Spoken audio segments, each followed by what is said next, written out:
So walk me through a little bit of that time and how Arin came to be in the band.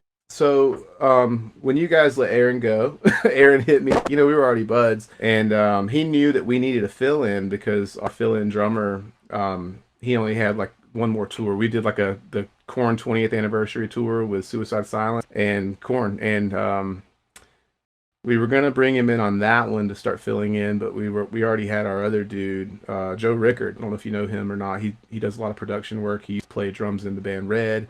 Um, I've never met him. and yeah, he's a really good guy. So yeah, after that Corn tour, I hit up Aaron and I was just like, "Hey, we're some headline shows. Would you be cool to fill in?" He was like, "Yeah, sure, I'll do it." So he started filling in, um, and it just kind of from there. And I think what was weird, kind of strange, because we knew that Aaron came from a band that was in a bus. He had his own bedroom. I had been back there before. He showed me his room and everything on the bus, and I remember just like, "Oh my gosh, this is amazing!" And then he went from that to driving our van. And I just want to say this about Aaron. Aaron never, um, he never let it get to him, or at least he didn't show it to us. He never complained about the fact that we were in a van. He always just looked at it like, "Hey, like let's, we're building something new."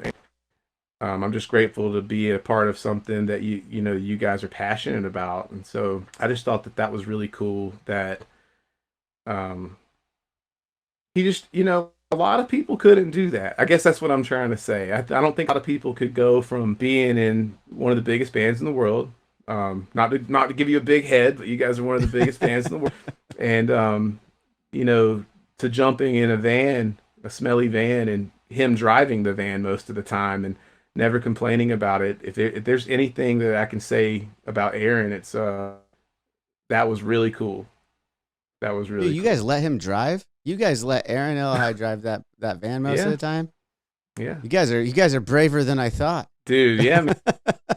He was a good driver, dude. He was a pretty good driver. He actually, there was a times he would put on the Hell to the King record, and he would like Oh, play on the steering wheel to it, like the whole thing. We would ask him questions. We would always be like, "What's it like playing with fire, Aaron? Get to play with fire." I want to be So in those rooms just to hear what his answers would yeah, be. Because I'm thinking about it. I mean, we all have nothing but love for Aaron. It just worked out creatively differently, but the man yeah, and the player that he is always have great things to say about Aaron. He's a good guy. yeah, Played nicely for us, just creatively. We weren't on the same page at the same time. So, but I'm glad yeah. that he was able I to do feel that. that we. Go ahead. I was gonna say we. That's the same kind of thing with us. Aaron did quit. We didn't let him go with that, but Um, I do remember there were times where he started wanting more to play guitar instead of the drums, and we were like, "Dude, you're such a good drummer, and we don't have another drummer to the drums." But but no, I mean, at the time He's a good he guitar really, player, though. I remember yeah, no, he he picked is, up the acoustic guitar while he was with us, and the guitar in general while he's out with us, and would play some stuff with Brian Sinister Gates yeah, on yeah, on the bus and days off. Uh, Brian was teaching him some gypsy jazz chords so he could play the rhythms, and then Brian was working on all of his gypsy jazz dude, solo stuff. dude, And yeah, I would always ask them to play me some songs when they were hanging out in the hotel room or bus. I'd say yeah, I'd yeah. make requests. Oh yeah, there were many times where we were having cookouts and stuff in the recording of the Power Under Control record, and we were staying at Aaron's house actually in the garage. They made, oh, I'm trying to think like a good way to explain it. I don't know. They just made the whole garage. It didn't feel like a garage. It felt kind of like this like hippie pad, and it was just nice. Like they had blankets everywhere and these awesome mattresses that were just so comfy. And so it was kind of an inspiring place to be while we were recording the record. And he would play gypsy jazz a lot while we were doing like cookouts or whatever. Yeah, that's cool. Yeah, he made himself like a little bonus Yeah, room, a little rec room in the out of the garage kind of yeah. vibe. Yeah, that's cool, man. So yeah, I didn't realize. So he left the band, and when was that? When after that cycle, or were you guys? Did you guys finish out that cycle with Aaron? We were almost finished with the cycle, but we had I think we were in Virginia when he quit. It wasn't like I quit. It was more like we all had a conversation, and he was just in a state to be home with his wife, and they had just had a baby, so that was really fresh. And Yeah. I never was upset with him about it or anything or mad. I just it was going to be hard to replace Aaron. He's an amazing drummer, and I didn't want the next drummer to come in and be like, that guy was in Avenged Sevenfold. How do I compete with this? And it's like, no, dude, like I try to feel that way because every person that's ever played with us has been dope. So it's just Aaron played with fire before. That's all. Figuratively and literally, I guess, right? Yeah, yeah. But like I mentioned though, you guys had met up quite a bit on the Mayhem tour. I remember as well. You mentioned that he showed his room. I have to correct on that. His room on the bus. Yeah, Yes. that's a.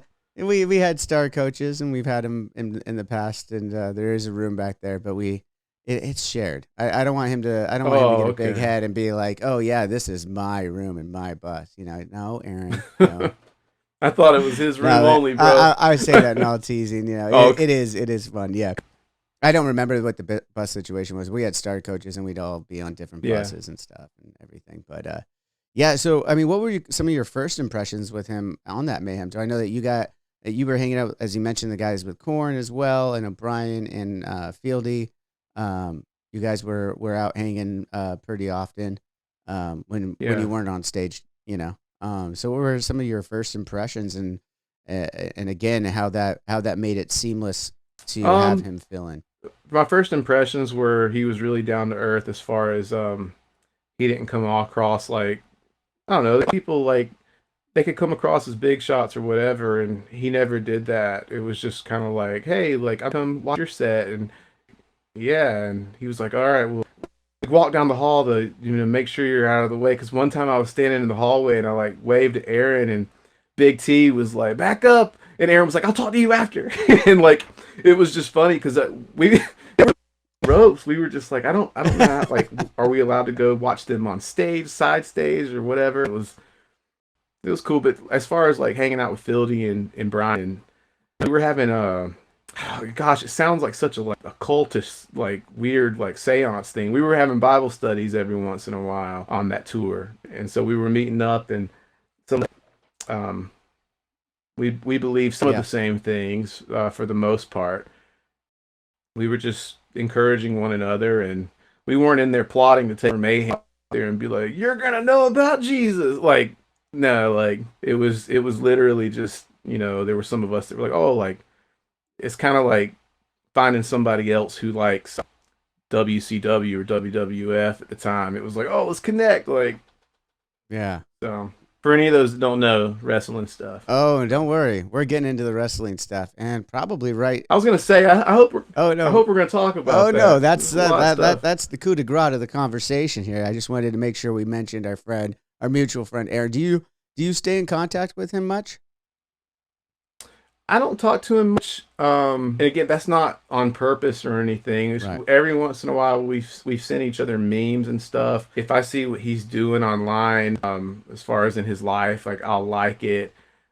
He sent me encouragement before and stuff like that. So in no way do I want people to think like because we don't text every day, we don't have a lot of love for each other. It's just we're both Right. doing, our own thing. He's got a family. He's got stuff he's working on, and I'm still out here hustling and grinding, and this he should be driving, but